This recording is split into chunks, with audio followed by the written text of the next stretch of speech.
That's Sutton, and I'm Simply, and this is the Purple Rain Podcast.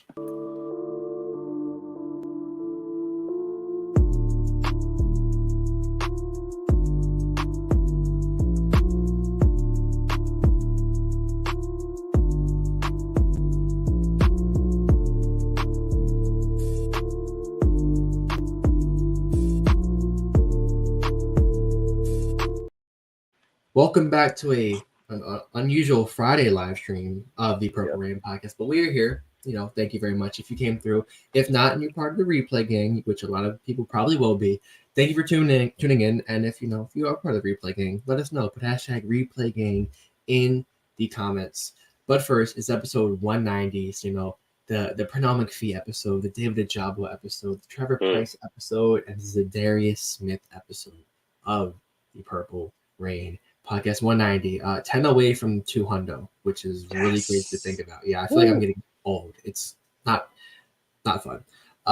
You can follow us on Instagram at the Purple Rain Podcast. Follow this guy on Instagram, on Twitter at Sundef. Follow me on Instagram at simplyas10.prod and on Twitter at simplyas10. And most importantly, our sponsor, Manscaped. I'm actually wearing their boxers right now. Could be TMI, but very comfortable. Very, very comfortable. And if you want to go in there, get some boxers, get anything. I use the bag. What is it called? Oh, the shed. Yeah. The shed when I went away. Fantastic. No problems. If you want to get that, or actually I shaved this morning. Use the Manscaped. I mean, I'm sellout right now. I don't care. Testimonials. I love it. Honestly, it's beautiful. But yeah, let me get something nice. Go on Manscaped. Use code PRP, 20% off and free shipping on your order. That's the kicker. That's really all I got to say. If you're not sold by now, you'll never be sold. Yeah.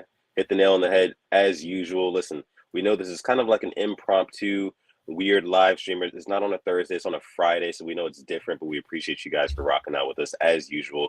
Got to bring up who's here in the live chat. Cupid the God in here says, yo, what's going on, Cupid? Appreciate you for coming through. Got Quoney in the house says, what's up, Rain Gang? Chike says, finally, a live stream that I can listen to in person. Awesome. Yes, sir, Chike. We got you, man. We appreciate you for coming through. Huddle It Up Films in the house has got Roquan now for the 200. Man, that would be crazy. That'd be crazy. Yeah.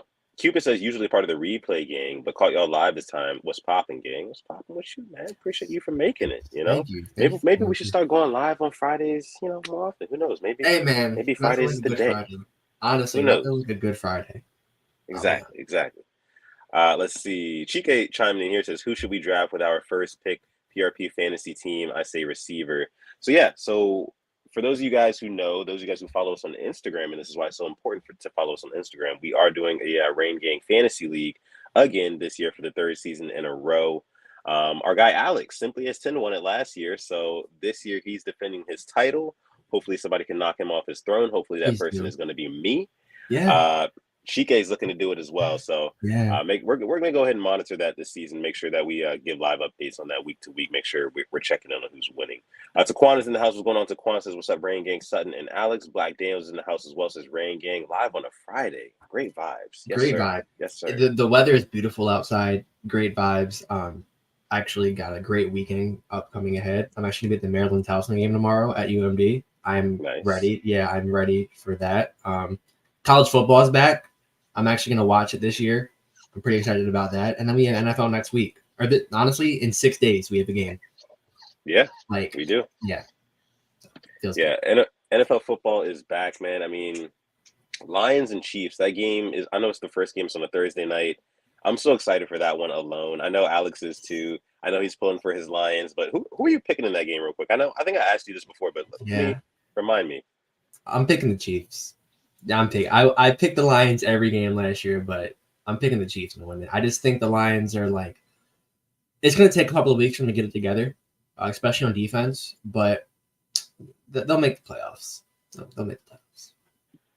Let's see. We got lunch break hot take in here, rolling in here early. What's going on, LBHT?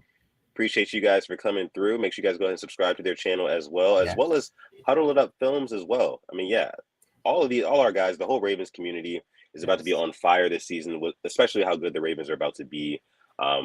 Yeah, just go ahead and subscribe to all these guys' channels, man, because there's going to be a lot of great content coming out, firing on all cylinders of Ravens community. So, yeah, so we're going to go ahead and get into what we came here to talk about. You guys see the title here. Be honest. Yeah. Are the Ravens actually Super Bowl contenders? Now, before we get into that question, we're going to kind of lead up to that question with a couple other topics, things that have been going on in the Ravens world, the Ravens universe, whatever you want to call it, in the past couple of days, past couple of weeks, whatever. The 53-man roster came out and was finalized on Monday, right? I want to know, what were your biggest surprises from the 53-man roster? I think my biggest one was Kaya Blue Kelly getting cut. I'm not really used to us cutting somebody that we just drafted. I mean, I know we traded away Sean Wade 2 years ago, but we at least got something back in return. This was just a straight cut, which I'm used to. You know, if you get drafted, you're most likely going to make the team. I guess Ben Mason too, when he got cut or whatever happened with that. But yeah, Kaya Blue Kelly getting cut, especially with how our corners were. But when I look back in hindsight, we got Arthur Millette, who it was always going to make the team. Then obviously Rock Ya-Sin, Ronald Darby, and Humphrey not being put on the IR. It's kind of a good sign, I guess. I'll take that. I mean, he could be back week 2, 3, 4. So yeah, I mean, that was my biggest one, was Kaya Blue Kelly getting cut. What about you? Yeah, I definitely was surprised by Kaya Blue Kelly being cut as well, but my biggest surprise was going to be Dante Demas Jr. not even making the practice squad, at least as of yet. I mean, for a guy to have 2 catches for 86 yards, and both of those catches were spectacular catches. I mean, hell, if Madden's rating him, at least, right? Shout out to EA, kind of. But Dante Demas Jr., I think he at least deserved a spot on this practice squad, especially considering the type of receiver he is. A lot of people over the past couple of years have been kind of clamoring for the type of receiver that Dante Demas Jr. is, at least physically. Big body guy, big catch radius. We kind of have shades of that in maybe like an Odell Beckham Jr. and a Rashad Bateman, kind of like shades of it. But Dante Demas Jr. kind of seemed like if you gave him some opportunity, he might blossom into that player who could potentially be a game changer for us. So it was definitely disappointing for me to not see them bring him in, at least on the practice squad. But I guess it kind of just speaks to the depth, the true depth that we have at wide receiver right now. And that kind of goes into the question that you guys see on the title: are the Ravens actually Super Bowl contenders? The wide receiving core is a big part of the offense, obviously, and it's one hole that we've had in this team for the past couple of years, which we've kind of patched up now. But there are other holes on the team as well. So I kind of want to address that too. So kind of moving from the 53-man roster, because we both agreed before we went on air, there weren't really too many huge surprises, right? Who we kind of expected to make it, made it, right? So, but there's other holes on the team still that need to be addressed. So what is your biggest concern on this team right now? And I'll just go ahead and make it simple for you. Is it going to be edge rusher, or is it going to be defensive back? It's going to be both, but probably edge rusher.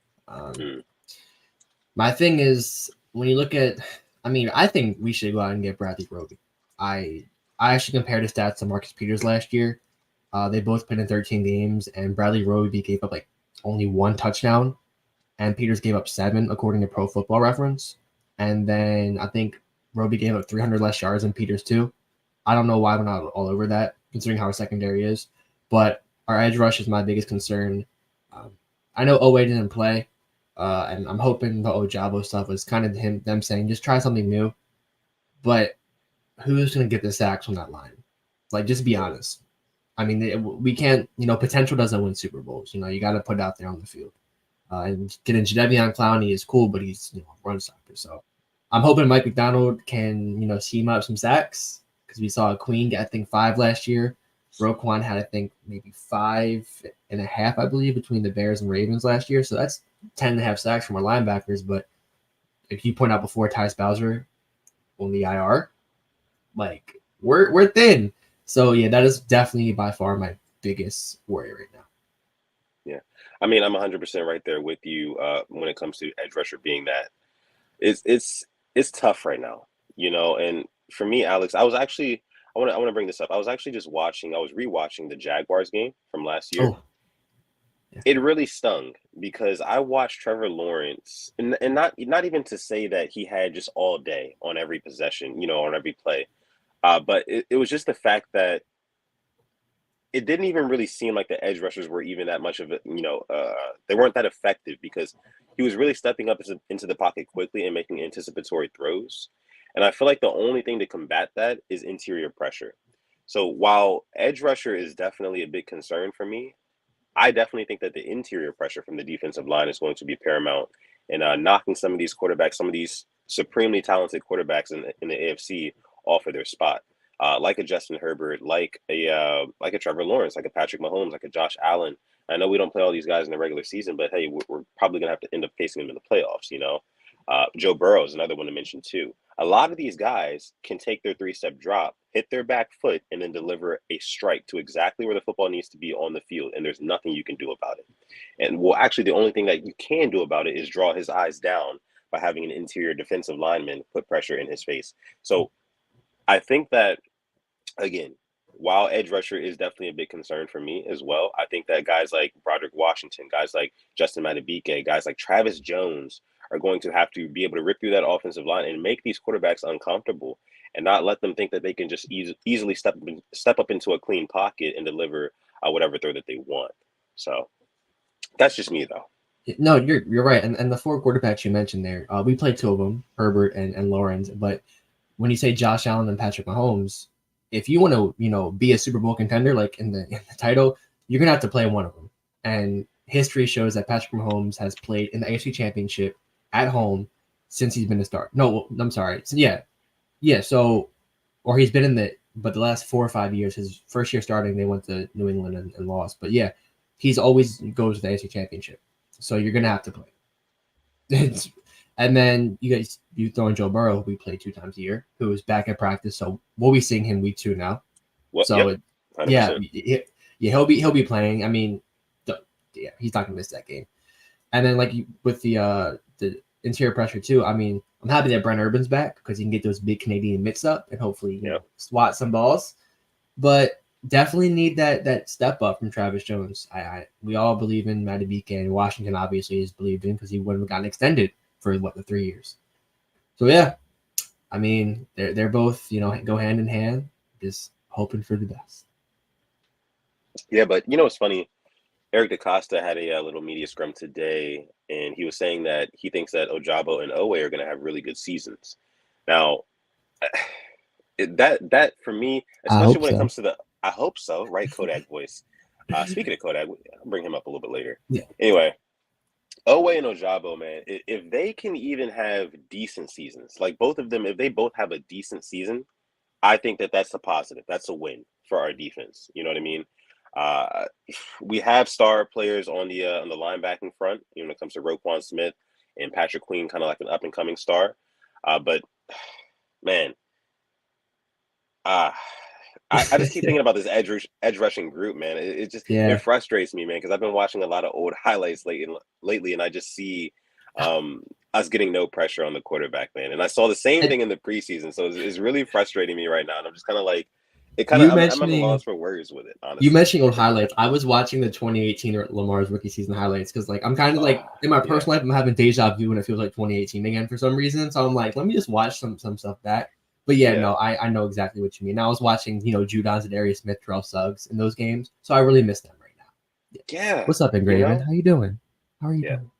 Shout out to Engraven Videos, man. It's going to be a great season, like we just said, for the Ravens community. Make sure you guys are tuned into all these channels, man. There's going to be lots of great content coming out on all fronts. So we appreciate you, Engraven, for holding it down for as long as you have. And, as long as you will in the future, man, we appreciate you. King of Ravens YouTube. I don't have purple hair. I don't think I'd ever pull that off. But if we won the Super Bowl, maybe I might do it. Yeah. Engraven says, don't watch those highlights, Sutton, turn them off. Yeah, they scar me. I'm scarred. They do. Honestly, like, it's just so frustrating watching a quarterback sit there and just dice up your defense because there's just no pressure. And then sometimes it's even more frustrating when, like, they get the ball out in like a split second. And a lot of these quarterbacks can do that. A lot of these, high-end quarterbacks, like I said, they can hit their back foot on their 3-step drop and the ball's out. Yeah. The ball's out. And you don't even have time. Pressure doesn't matter at that point, So especially the fact I don't think we're going to get as many coverage sacks this year as we might have gotten in the past. I just don't. I just don't. So something's going to have to give. Maybe the linebacking core, maybe Roquan Smith and Patrick Queen can play like a little bit of an X factor. Who knows? I don't know. Yeah. Something's going to have Yeah. to give on that defense. We were top 5 in sacks last year. We were number 5 in sacks last year, so that is promising. But who's going to be the guy? Because it's not going to be Justin Houston anymore. Right. So who's going to be the guy to replace that? What, 8.5 sacks, 9.5 sacks that he had? Yeah, going to do that. That's what I'm waiting for. Let me see. Jeremiah says here, the thing is, Sutton, no one plays lockdown defense anymore. That was the 3rd best scoring and sacking unit in the league. Yeah, I think the Ravens obviously agree with that because that's why they went out and went so offense heavy. And I mean, the defense, they didn't really, make big signings there. They put a lot of investment in the offense as they should. Yeah. So yeah, I mean, I think they're finally accepting the fact that defenses are, it's not like it was in 2000. It's not like how it was, in those days. So hopefully, it all works in our favor. But yeah, like even the Eagles, who we talked about it before, like. They had a really good defense, and then the Super Bowl, how many points? Like, what, 38, I believe? Yeah. All that investment. Yeah, I mean, and Jeremiah's right here as well. I mean, nowadays your offense really is your defense, And another thing that I saw from that Jaguars game from last year was that we weren't finishing in the red zone like we should have been. And that's one thing this year that I really do hope that Todd Monken is able to fix red zone efficiency. Because there's no reason why we should not be scoring most of the time when we're in the red zone. With all the weapons that we have, a Mark Andrews, a Zay Flowers, a Rashad Bateman, not even to mention an Odell Beckham Jr., the running backs, and Lamar Jackson's threat with his legs. There's no reason why we should not be scoring on most red zone trips. Like, that's just, you know what I mean? And what I do know, I did watch one thing. I want to bring this up to you. No more fullback screens to Patrick Ricard on 3rd and 10. I'm just thankful. I'm thankful that we do not have to suffer through that ever again. Take it away, Alex. I mean, that's our weapon X right there. That's joystick right there. All right. But that when was Greg Roman's joystick. Wow, have we upgraded? When you mentioned that Jacksonville game, didn't Demarcus Robinson have a drop in the touchdown and Gus Edwards fumbled, I believe, in the red zone as well? Stuff like that. He didn't fumble in the red zone. He fumbled. We were within our own 20. Okay. But it was they were in the red zone after that. So yeah. Okay. Yeah, and then I remember Lamar rolled out through a just absolute dime to Demarcus Robinson, just couldn't haul it in. Yeah, I mean, and we'll play him again Sunday night. Yeah. So that's prime time. It is prime time. Oh, that's gonna be a good one. That's gonna be a good one. It is. It's gonna be. And they'll have Calvin Ridley. Oh, we'll need Marlon Humphrey for that game, real bad. Yeah. I also went back and watched that Colts game from, I think it was the year before last. Yeah. When Lamar had 400 yards of offense or something like that, or 500.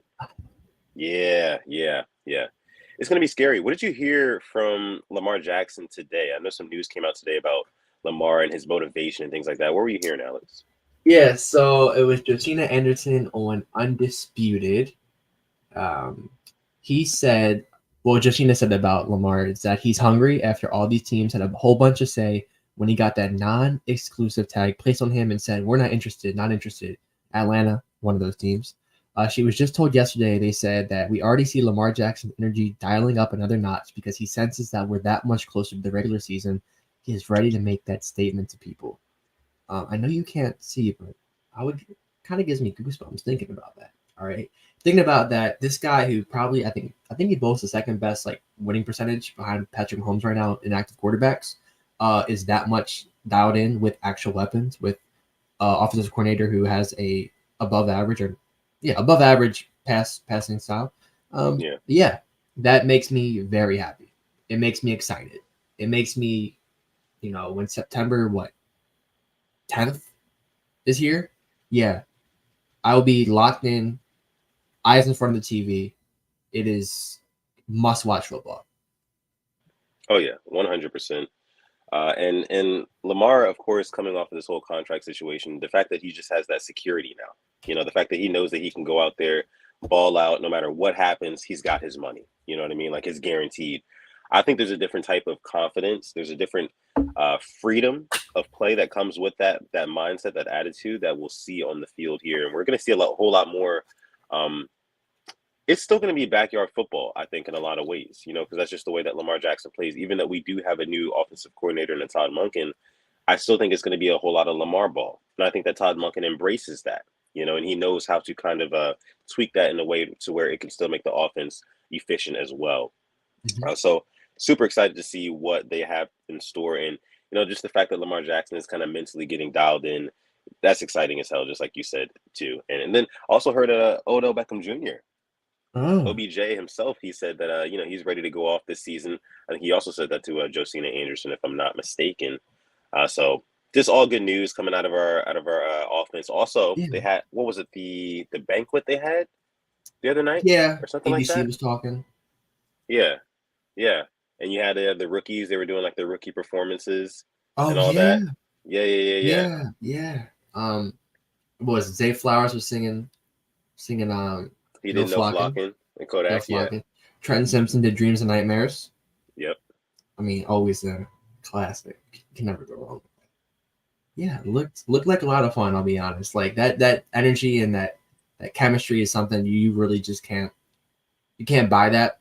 You can't draft it. You just have to hope everybody gels, and it looks like it. So exciting times. This is one of those teams, Alex, where it's like, don't let this team get off to like a 2-3 game win streak. Just don't let them end on one either. Don't let them end on one. Because I'm just saying the team this year has so much just chemistry and just juice and just confidence going into the season. You get 3 wins rolling off the bat, all of a sudden it's another big trust season, right? Like it's another one of those 2019 different level seasons where everybody, it's just going to be like a snowball effect. Like I was wondering in that 2019 season, like when are we going to lose? Like when is it going to happen? So was I. And eventually, of course, it did happen. But I just think that the fact that, we're going into the season, I just have a lot of confidence. I'll just say this. I have a lot of confidence that the Ravens can build a lot of momentum early on. I think that we're definitely going to thrash the Texans. I'll sound stupid right now if we don't, but I think we're going to thrash the Texans. I think they have, 4 offensive linemen that are injured right now. I think that's barbecue chicken for the Ravens. I think it's a perfect warm-up matchup for the Ravens defensive line. So barbecue chicken alert. Yeah. We'll see, but I truly do think it is. So Houston Texans first week, and then second week Bengals. That's going to be a battle. That's going to be a battle. But I tell you, if we beat the Bengals week 2, listen, we beat the Texans week 1. Listen, we beat the Texans week 1. Everybody's going to say, "Hey, it's the Texans." Yep. Right? Oh, it's CJ Stroud. But it's CJ Stroud, rookie quarterback, 4 injured offensive linemen. But if we go to Cincinnati in week 2 and we beat Burrow and the boys, it's off to the races. And then don't let us beat the Colts in week 3, because then it's really off to the races. I think it's going to be like a snowball effect after that. And just, the momentum is going to be hard to stop. Yeah. Hey, man, Lamar hasn't played in Cincinnati since 2020. And when he did that, carved him up, he was on the bench by, I think, the 4th quarter. So, yeah. I know it's different. Times have changed. Joe Burrow wasn't playing that game. But I'm right there behind you. Now, one thing I want to talk about is you put a short about, and I was like, Nick Wright talking about the Ravens. Yeah. All right. And you made a good point. It's like people who don't know, I'll say football, they think that just because we got a new offensive coordinator, receivers, that we're not going to run the ball, which is absolute blasphemy. It's not going to be like Madden where you throw it 50 times a game, because that's not winning football. Look at the players most of the time that have the most passing yards. Hell, Jameis Winston won the NFL passing title 1 year. He also won the 30 interception, 30 touchdown title as well. Lamar's probably not going to throw more than 25 times, I'd say, in certain games. We're going to have heavy doses of running. It just hearing just takes like that. Do you guys do your background research? Because you know what you're talking about that day. You have enough time to do the research. It's really not that hard. Yeah. Yeah, and I think Eric Mangini also kind of followed up with Nick Wright. What he was saying, he said that when you're playing a quarterback against Lamar Jackson, who poses such a running threat, you have to keep an extra guy in the box. And now that we have Todd Monken, he was saying that that extra guy is not going to have to be in the box because we're going to be throwing the ball all over the field, and it's kind of going to kind of detract from what we're trying to do, and it's not going to bode well for our offense. And I just think that was so stupid, because again, like you said, and like I was saying, I don't know why the people just all of a sudden think that the Ravens are going to get away from their running the football philosophy. it's just not going to happen. I think if anything, our passing game is going to be like that lethal snake bite that you get like just every once so often. It's just kind of Yeah. quick and it just kind of hits you out of nowhere. It's like, Yeah. oh, damn, we forgot that they had Odell. We forgot they had that guy who could beat us over the top because they were leaning on us all game with J.K. Dobbins and Gus Edwards and here goes Lamar Jackson around the corner. You know what I mean? So it's going to be balanced. It's going to be balanced. I think that it's foolish for other teams to think that the Ravens are foolish enough to not have a balanced attack and not keep defenses honest. So we'll see though. We're gonna see. Yeah. I just want to bring it up because I was like, I don't really watch those shows, and just seeing that clip kind of like really like we had like that streak of 100+ yard rushing games for I think we like set the record. We're not gonna go away from that. We have Gus Edwards who averages over 5 yards a carry. I think JK is over 4. We're not going away from that. And then you have Justice Hill who, when he's given the ball, he makes plays as well. All right, not saying it's not power running, but he is very swift. Yeah, speaking of the 53, before we get into the question here, speaking of the 53, Keaton Mitchell made the team. That warmed my heart, honestly. And seeing Malik Ham as well, Baltimore native, went to high school. There's something about a hometown kid that I will always get behind. I don't care if it sounds like soap opera-y, like Hallmark movie. I don't care. I'm getting behind the hometown kid, and he fully deserved it. He deserved it. Yeah. I keep seeing that bull rush that he had in practice. I think against one of the Commanders left tackles. Beautiful. Would love to see what he can offer. There's a reason why he made the team, certainly. But Keaton Mitchell as well, man. I mean, I think he's going to be one of those guys where he's going to be plugged in on a random play on a 1 o'clock CBS game, and he just like goes for a crazy run for like 45 yards. And everybody's like, whoa, like what was that? Like just a shot out of a cannon, Very specific with the time and the network. 1 o'clock CBS. Okay. Yeah. All right. Yeah. One of those games, man. One of those games. I definitely think that's going to happen with Keaton Mitchell. All right. So let's go ahead and answer the question we came here to answer. So let's be honest. With everything that we've said, I mean, there's been a lot of hype, especially coming from me about this Ravens team. I'm very excited to see what they can do. Offense has been totally revamped. Lamar Jackson contract situation, totally new wide receiving core. Running backs are back. Offensive line is still intact for the most part. Defense is still looking good, minus a few pieces, but we always kind of have faith in our defense, right? Because we're the Ravens. It's kind of what we do. Are the Ravens actually Super Bowl contenders in 2023? Alex, your thoughts? I can't label them yet, unfortunately. My thing is, I feel like we peak at the wrong time.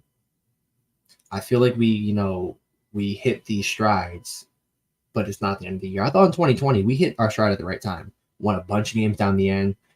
We won that playoff game. And against Buffalo, you know what? I can't even get mad at that. All right, like Justin Tucker missed field goals because of the wind, which that's unheard of. He missed like 2 or 3. Both teams could not throw the ball for their lives. Josh Allen's balls were going left, right, center, and then Lamar, somebody misses the block, he has to throw. Well, they missed the block, and he had I think Hollywood wide open, and then it just kind of all fell apart at the next play, pick 6. My biggest thing is we have to get hot at the right time, and I mean at the end of the season.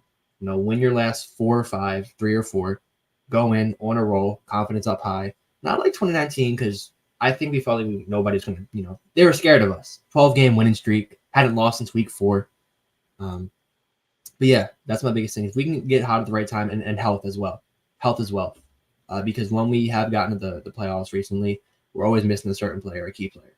Last year, Lamar, Andrews and Ingram were banged up that 1 year.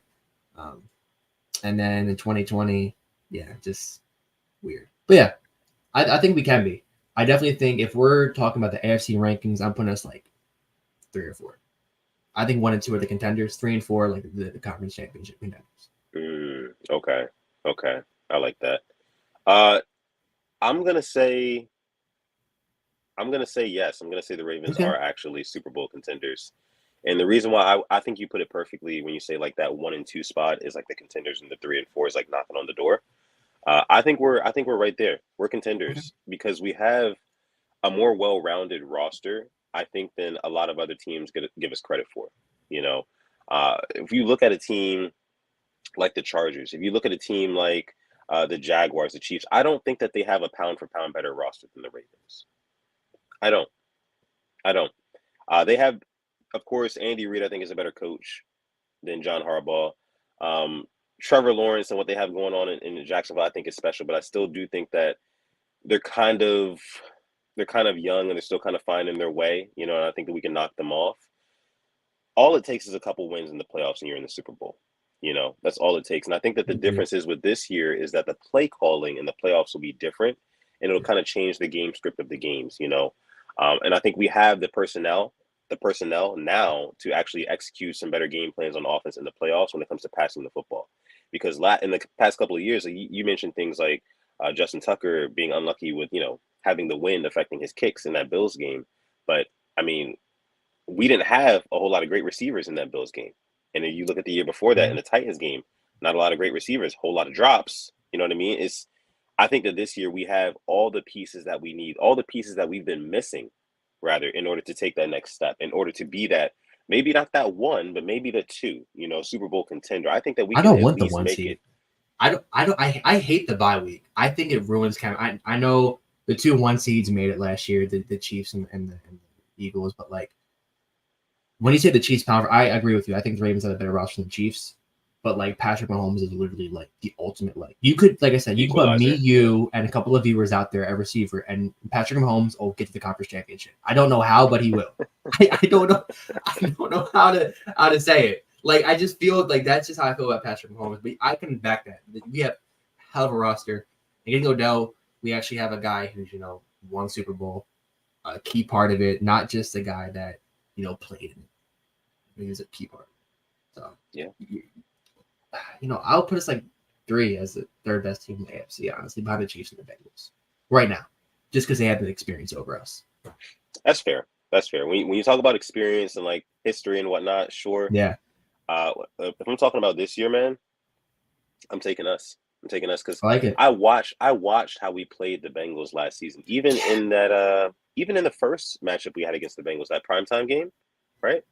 Where Lamar Jackson kind of sealed the deal, we beat them. That was without a Zay Flowers. That was without an Odell Beckham Jr. You know what I mean? Like Bateman barely played. Yeah, you know what I mean. So I just feel like we can beat the Bengals, man. Like the Bengals, they're really really good football team. Do not get me wrong. I love Joe Burrow. I'm on record on this very podcast saying how much I love Joe Burrow. How I think he's an ace of a quarterback. I am a Joe Burrow truther. As much as I am as a Ravens fan, I am a Joe Burrow truther. But I think we're better than the Bengals, man. In all honesty, I really do think we are. And I think we'll prove that week 2. And if you don't believe, if you're listening to this podcast right now, you don't believe, you think I'm crazy. Hey, if we lose week 2, come back and talk your shit. Please, I invite it. Well, yeah, I invite it. But I don't think we're losing to the Bengals week 2 though. That's just me. Yeah. I mean, they have a ton of questions. I mean, that Burrow contract now is kind of like the new Lamar contract. I hope they talk about it as much because everybody else Herbert got paid. Where's the Joe Burrow contract? We're waiting. T. Higgins has to get paid. We're waiting. Yeah. I love it. and Burrow, yeah, it does. It does. It feels good to have our situation done with, and we can really just focus on football. I love that. Because last year, remember Lamar set that deadline of when he would, stop talking about a contract. Yeah. And that was a story. So that story is not there anymore. The stories now you hear from Josina Anderson is how Odell is feeling good, the chemistry, how Lamar is, pissed off kind of about how people were talking about him, talking on his name. He might say he's mad, but I'd be pretty pissed off if the way people were talking about him. Oh yeah. And Lamar's a prideful guy. He's a prideful guy. And he's gonna show that. He's gonna show that on the football field. Like that's what I love about Lamar Jackson. Like he doesn't really say a whole lot. He'll show you a whole lot. You know what I mean? So I can't wait to see him play football again. We're gonna go ahead and get into some questions here from the Rain Gang. Go ahead and drop your questions down below in the comment section in the live chat. Let's see. Jeremiah says, "Is Burrow going to play without the bag?" Will Joe Burrow play with the Bengals without a contract? Next on First Take. I want to see it because I saw it with Lamar. I just want to keep the energy. I think he'll play. He'll play without it. He'll play. I mean, if you sit out and you have Jamar Chase T. Higgins and Tyler Boyd as your receivers. You're crazy. He's gonna play. The Bengals are going to do whatever it is in their power in order to keep Joe Burrow around for the rest of his time in the NFL. Like that's just what's going to happen. Like everybody already knows that it's a foregone conclusion. He's been to 2 AFC Championship games, 1 Super Bowl. He's their guy for sure. Yeah. And it's not even like the Cincinnati Bengals are like that hot girlfriend who can get any guy in the world that she wants anyway, right? You know, it's just I'm just saying, right? They kind of need him. I mean, they were stuck with Andy Dalton. I mean, Dalton's like, yeah. I mean, he'll get us to the playoffs. We know what's going to happen. You know, nobody's like, you're not walking by. Nobody's like turning around and looking at him. You know, right? So, but Burrow's that. You know, he's let Joe Burrow touch free agency. Oof. Yeah. I think if he were to, I think New Orleans would be like a perfect spot for him. He wouldn't even land on the free agency floor. He'd be scooped up before he even landed on the floor. Yeah. Let's see. Theopino the Fourth says, "Is Ojabo already a mega bust?" Ooh, no, I can't say a mega bust. No, can't say that. Not yet. Now, am I disappointed by what I saw in the preseason? The fact that he didn't get any sacks, barely any pressures. Yeah, I mean, I did want to see like at least something. I wanted something from him in some competitive play, but I don't think he's a mega bust yet. I mean, we have to kind of give this guy some time to get his feet under him. He did get hurt early on in his rookie year, so this is not technically. This is basically like his rookie year right now. So we kind of have to give him some time. But in terms of like how much of a leash I'm giving him until I really need to see some production, I give it like first 4 weeks, first 4 games. I need to see. He already has a forced fumble. All right. Okay, but this is this year, and we already have our biggest questions going into this year's edge rusher and cornerback. So I need one of the edge rushers to shut me up. You know what I mean? I need something from somebody. 10 plus sacks. I'm the truther here, unfortunately. 10 plus? Okay. I said it last year, but I am an truther. I am. Gotcha. Okay. I mean, I would love to see it. You know what I mean? Why not 8 sacks each? I'll meet you in the middle. All right, he has not to get 10 plus. Okay. But you give me 8 sacks each, I'll be happy. Just Terrell Suggs and Elvis Dumerville all over again. Who says no? All I know is we need some sacks out of somebody. Man. And again, we need that interior pressure too. Let's not sleep on the interior pressure. That is going to be important. That's going to be important. All right, let's see. Jalen chiming in. What's going on? Jalen says, "Is Rock Yassin and Ronald Darby cornerback 1 and 2 until Marlon Humphrey gets back?" Ooh. I mean, Bradley Roby's out there. I'll just say it. I'll keep saying it. Bradley Roby. I would love him. Please. Thank you. But yeah, I think they are.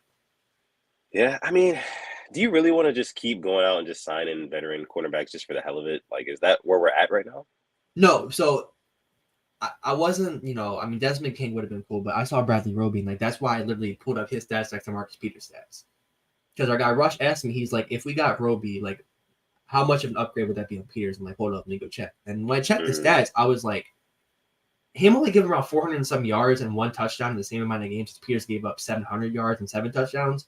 That's an upgrade to me, personally. I know Peters is coming off the ACL, and I think he's having a great year. But I don't want us to go out and sign Artie Burns. I don't want that. But I feel like Roby could step in and actually make an impact. But yeah, I think Rock Yassin and Darby are 1 and 2 until Marlon gets back. Okay. Yeah, I mean, I agree there too. And what you said about I'm not Ronald Darby, but Bradley Roby. Yeah, I think that's true too. He could definitely come in and he, what's funny? He had that good season last year. Kind of went under the radar. Oh my God, yeah. And wasn't even playing like a Raven. Oh. So imagine what he would do as a Raven, man. I mean, I keep saying it, man. You bring these veterans to the Ravens where they actually have a legit chance to contend for a championship. I don't know. They step up.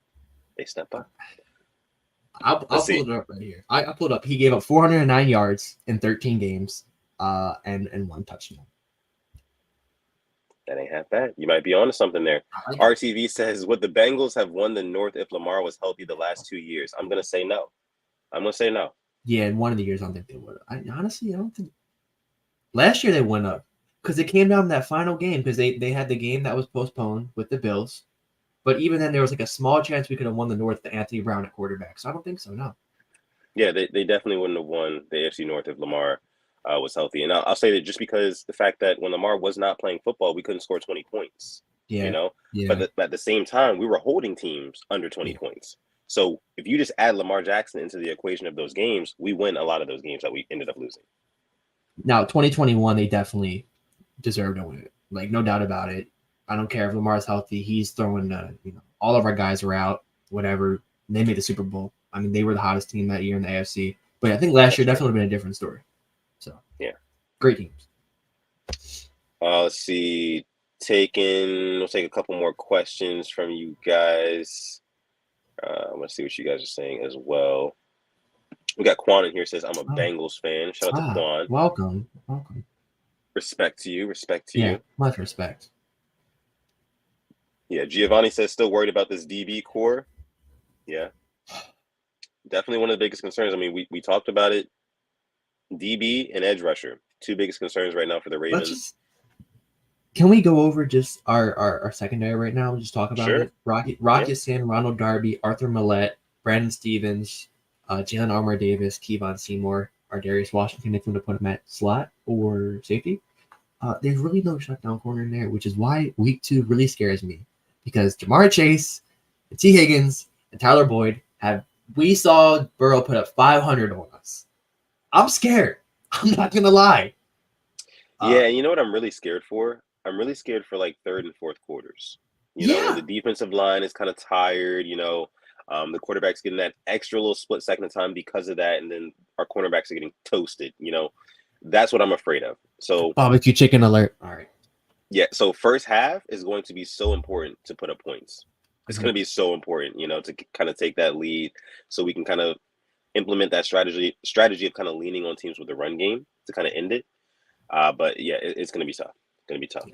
Yeah. Let's see. Another question here coming from Jalen says, can you guys both give your predictions for the 49ers versus Steelers and Browns versus Bengals games? Both are going to be good games to watch in our division. Absolutely right about that. Yes. Indeed. I like the Bengals.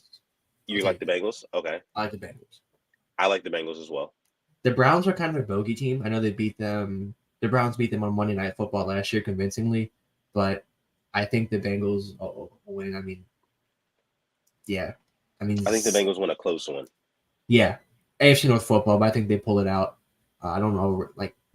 But the Niners and Steelers is a good one because we're both on record as Kenny Pickett truthers. We both, think the Steelers are a playoff team. I'm going Steelers in this one. Give me Steelers.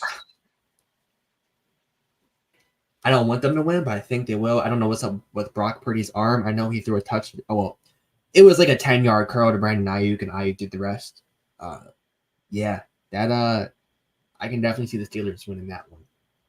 Yeah, I'm taking the Steelers in that one too. The Steelers rarely lose week 1. They're very good. Mike Tomlin, when it comes to like week 1s, preseason things like that, coaches like Mike Tomlin, coaches like John Harbaugh, who kind of specialize in preparedness, they always make sure their team is ready to go. Steelers are going to win week 1. I think it's going to be probably a lower scoring game if I had to guess. But I'm going to go with the Steelers winning that one. I think it's going to also take some time, like you said, to get Brock Purdy kind of adjusted back to the system and kind of the 49ers getting adjusted back to him because this is the first time he's going to be starting the full season for them and also coming off of that elbow surgery too. It's going to be a little bit of a learning curve, I think. So give me the Steelers. Yeah, and Nick Bosa hasn't been there. I think he'll play week 1, but that guy hasn't been in training camp, hasn't practiced. So, TJ Watt will be there. Yes, he will. So will Alex Highsmith with that new bag. So, will be good. Yeah. For sure. Let's see. I thought I saw one more question from you guys in here. Let me see. Steve-O saying here 4-2 in the division split with the Squealers and the Bungles, only because Tomlin outcoaches Harbs. 4-2, you can still win the division. We can't go 3-3. Can't go 2-2. No, we need to have a over 500 record in the division. Personally, I think we were 3-3. We split with everybody last year. Can't have that again. Gotta sweep. You gotta have some more sweeps, some more decisive victories as well. Okay, We're going to go ahead and leave it there for the question segment in Yes. this episode of the Purple Rain Podcast, episode 190. Thank you guys again so much for coming out to this episode. We've been doing this for a long time now. We're going on, what is this, the fourth season? Third or fourth season? Fourth season. Well, 3.5. Season? Because we started 2020, but it was like mid. But fourth season, honestly. Been talking ball for fourth season. Yeah, talking ball for 4 seasons, man. It's been great every step of the way. We appreciate you guys. All you guys for supporting us all this time and all the support you guys are going to give us throughout this season. We can't wait. We love you guys so much. Listen, go on Instagram. Follow us on Instagram at the Purple Rain Podcast. A lot more stuff coming out on there soon. You can follow me on Twitter or Instagram at Sutton Def. You can follow this guy over here on Twitter at SimplyAS10 or on Instagram at SimplyAS10.prod. And then, like he said, most importantly, our sponsor, Manscaped. You can go on manscaped.com and get yourself anything you would like off of that website. The beard hedger, the shed, the boxers, the ball deodorant, the ball toner, whatever you want. And just use PRP, that code at checkout, PRP, and you save yourself 20% off, plus free international shipping. Again, thank you guys so much for coming out to this episode of the Purple Rain Podcast. Huge season ahead of us. It's rain season, officially. It is rain season, and I cannot wait until the season begins. Only about a week away. So make sure you stay tuned in, like this video, subscribe to the channel if you are new. And with that being said, I'm going to let my guy Alex take this out. Thank you for coming through to this odd Friday stream. It's kind of like the 2020 season. We would just have football games on any day of the week, but we had a stream on a Friday. So, yeah. But thank you for coming through. Appreciate you as always. But as always, stay positive, test negative. And never, ever, ever forget, even on the rainiest of days, to call God. This has been episode 100.